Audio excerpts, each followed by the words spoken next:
Sir eco garden में लगातार छात्र रो रहे थे जाते समय। उनका कहना है कि कैसे हम मान लें कि अगली बार पेपर लीक नहीं होगा। 2017 से लेकर अब तक लगातार पेपर लीक हो रहे हैं, तो अगली बार कैसे पेपर लीक नहीं होगा, इसकी क्या गारंटी है सरकार की? मुझे याद है कि जब समाजवादी सरकार में बहुत जल्दी नौकरी देनी थी और कई बार परीक्षा देने में और परीक्षा का पूरा कराने में बहुत समय चला जाता है, उस समय फैसला लिया गया था कि मेरिट पर अगर नौजवान चाहें और उनकी मांग हो तो सरकार को इस पर विचार करना चाहिए कि जिस तरीके से पहले पुलिस की भर्ती हुई थी कोई उंगली नहीं उठा सकता। समाजवादी सरकार में जो भर्ती हुई थी उसमें किसी ने उंगली नहीं उठा सकी, कोई उंगली नहीं उठा पाया और मेरिट के पर भर्ती कर दी थी। हाई कोर्ट, सुप्रीम कोर्ट तक लोग गए थे उस भर्ती को रुकवाने के लिए, लेकिन सुप्रीम कोर्ट से भी वो क्लियर होकर के आई थी और भर्ती हुई थी। अगर 60,000 बच्चों का भविष्य का सवाल है और सरकार 6 महीने बाद परीक्षा कराएगी और कई महीनों बाद परीक्षा कराएगी, सरकार के पास वो नियमावली बनी रखी है पूरी। अगर सरकार चाहे तो 2 महीने 3 महीने में भी नौकरी नौजवानों को दे सकती है। तो कम से कम सीटें सरकार बढ़ाए और मेरिट से नौकरी दे दे, वो नौकरी में कोई उंगली भी नहीं उठा पाएगा। सर, जिस तरह से कई डिप्टी सीएम ने कहा था कि परीक्षा के अंदर कोई भी 2 नंबरी नहीं हुई है, आज मुख्यमंत्री ने परीक्षा लीक उसको भर्ती को रद्द कर दिया है। लेकिन मैं उनकी क्या रणनीति है, कौन सा क्या बोलने आ रहा है मंत्री, उसमें मैं नहीं उलझना चाहता हूँ। उसमें कई मुंह है, कोई किससे क्या बुलवाना है, अब आप उनसे पूछे जाके। फिर मैं ये बात कह दूंगा कि जैसा दाना वैसा गाना।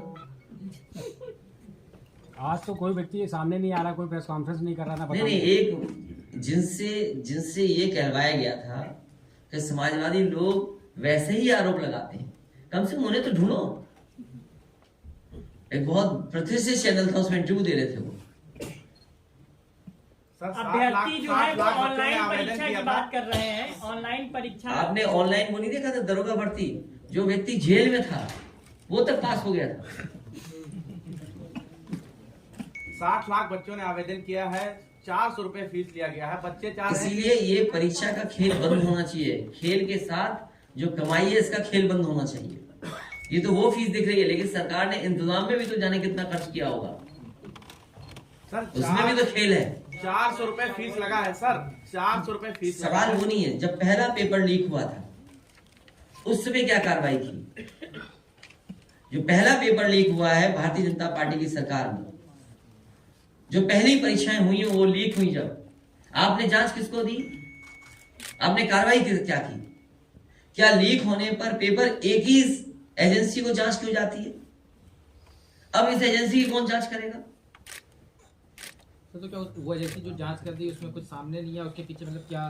नहीं, मैं तो केवल ये समझने की कोशिश कर रहा हूं कि जितने भी पेपर लीक हुए किसी एजेंसी को दिए गए होंगे, यूपीएससी कुछ बार भी दिया है, जिसको भी दिए गए हैं, क्या उस एजेंसी की भी जांच होगी? क्या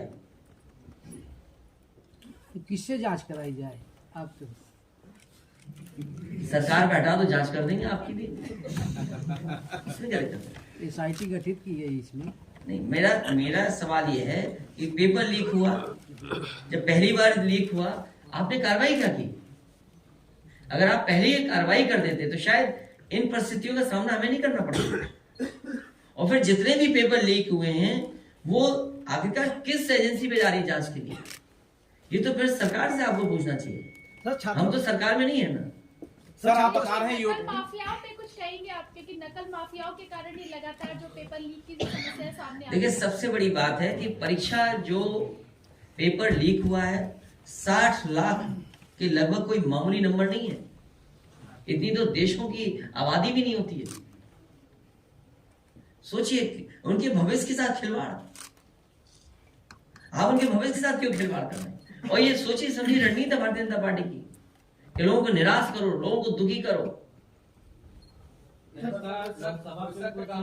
मैंने आपको गणित बताया, 60 लाख अगर हम हिसाब किताब माँ बाप को भी मिला दें तो 1 करोड़ 80 लाख होते हैं, और 1 करोड़ 80 लाख को अगर हम डिवाइड कर दें 80 से लोकसभाओं से तो 2,25,000 गिनती आती है।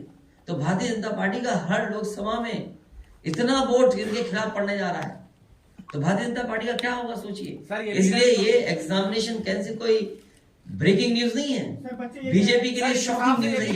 ये भी गणित आप जोड़ लीजिए, 60 लाख बच्चों ने 400 रुपए दिए हैं, 200 कुछ करोड़ रुपए सरकार के पास आ गए, 48 लाख ने 60। ये सब मांगों को रखा जाएगा, सरकार को इस मांगों को नौजवानों की स्वीकार करनी चाहिए। सर, चुनाव से पहले बीजेपी ने रोजगार के लिए बड़े गांव के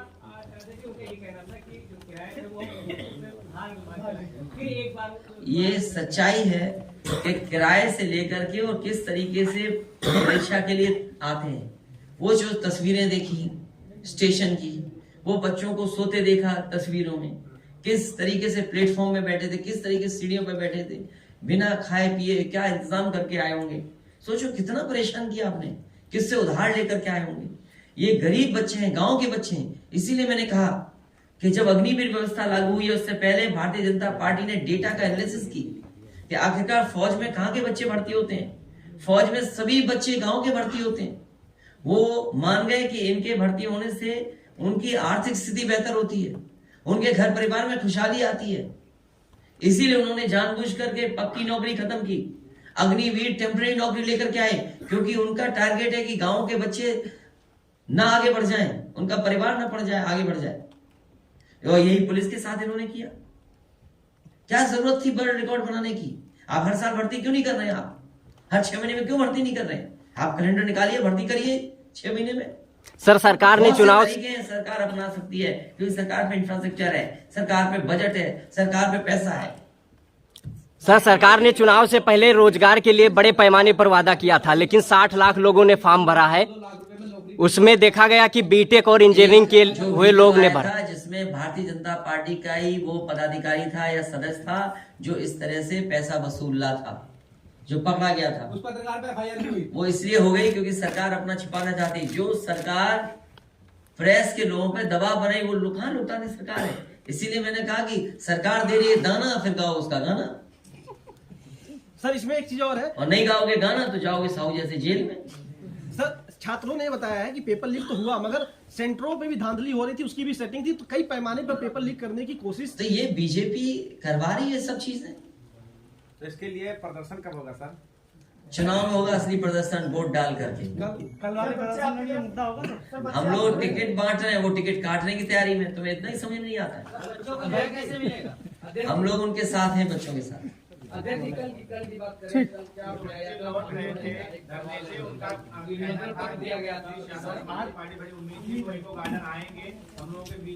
तुम मत आग लगाओ। अरे मोबाइल और घूम रहे हैं। नहीं, वो कुछ नहीं, वैसे ही है पत्रकार। भाईजान अध्यक्ष जी नहीं, वो ठीक है, बहुत अच्छी बात है, वो कोई भी बच्चे हो सकते हैं। अखिलेश जी, एक सवाल इधर से लेकिन हमारे पत्रकार साथी ऐसे भी हैं, इन्हें नहीं मिला दाना इसलिए गा रहे गाना। विधायकों की बैठक में क्या रहा? विधायकों की बैठक है, सब जीतेंगे।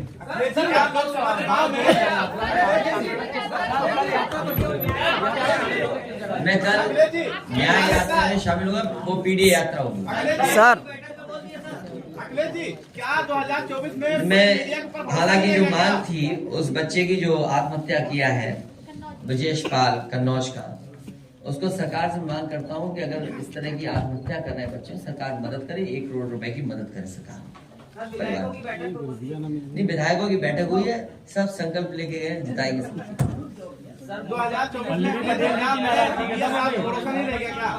2024 में क्या बड़ी मीडिया पर आपको भरोसा नहीं रह गया क्या कि निष्पक्ष चुनाव हो पाएगा? सब्सक्राइब वालों में भरोसा जाता है।